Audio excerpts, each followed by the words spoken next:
health right now, the emergence of a new set of coronavirus variants known as FLIRT is sparking some concerns about a potential uptick in cases this summer. So we're joined now here live during KRON 4 News at 3 with UCSF infectious disease specialist Dr. Peter Chin-Hong. Thank you for joining us. My pleasure, Justine. So what do you know about FLIRT so far?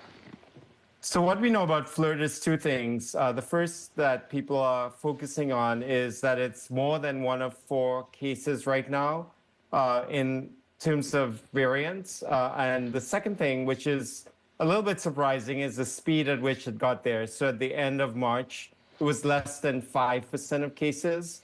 And now it's, again, like I mentioned, more than 1 in 4, so like 28% of cases in a few weeks. So people are thinking that FLIRT is going to be the variant of the summer, and it's likely going to be the formula of the new vaccine in the fall. So what is it about FLIRT? Is it more contagious? Are the symptoms different than other different variants? Is this a no taste, no smell thing, cough, fever? What's the deal? So the deal is that in terms of transmissibility, it's probably going to be more transmissible because it's rising up the charts this quickly.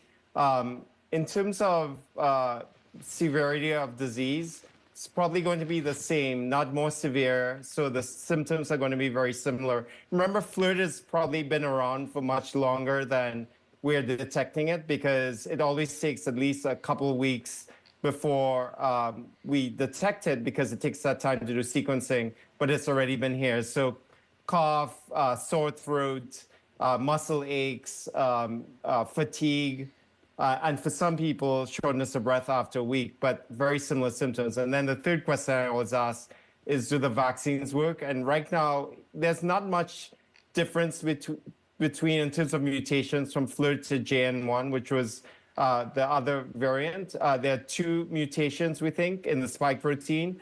So it's very, very similar and not, say, different like the Valkyries and the Golden State Warriors. So this FLIRT variant is not going to cause any more severe illness than any other strain so far. Yeah, it's probably going to be very similar, but doesn't mean that everybody's going to have a mild case.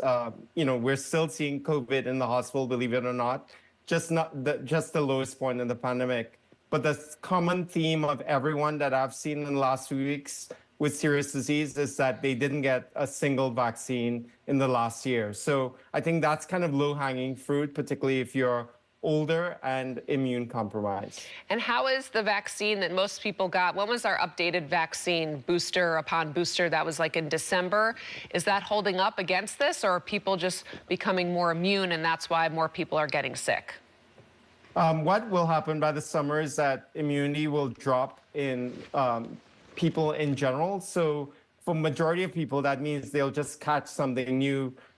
You probably would want to watch, like you do the weather report, destinations that you're going to, take precautions. But for some people who didn't get a vaccine in the last year, so that immunity would have waned below the threshold, so that they may get very sick and go to the hospital. But you can get a rescue with early therapy like Paxlovid. So it's important to get diagnosed, particularly if you or your loved one are older or immune compromised. I was going to ask if Paxlovid would work on this. It sounds like it will. Just sort of aside here, we're talking about illnesses. We seem to see a lot of people recently who have this kind of summer cold, and people are a little confused as far as like, well, it's summer, it's not winter. Why do I have this cold? Are you seeing that a lot more in the hospital? And is that FLIRT and they just don't know it, or is this just a symptom that's going around as we have been just hanging out more and more with people? That's a great question, Justine. Right now, I think it's mainly the cold that people are seeing. It might be FLIRT because there's still a low level of COVID around. But as the summer approaches, we've had 4 consecutive summers of COVID, kind of small bumps, not like the winter. So that probability of those symptoms, which will look identical to COVID, may end up being more likely to be COVID as we approach summer versus right now. I think it's mainly the cold. There's a little bit of flu, but not that much. So are you think we're going to see like a summer surge or just like a summer little spike, a summer bump? How would you describe it?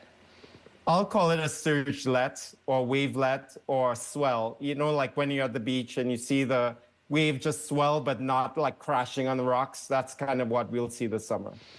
Well, we hope we can wash our hands, stay safe. Dr. Peter Junhong from UCSF, thank you so much for joining us. Stay healthy. You too, Justine. Bye.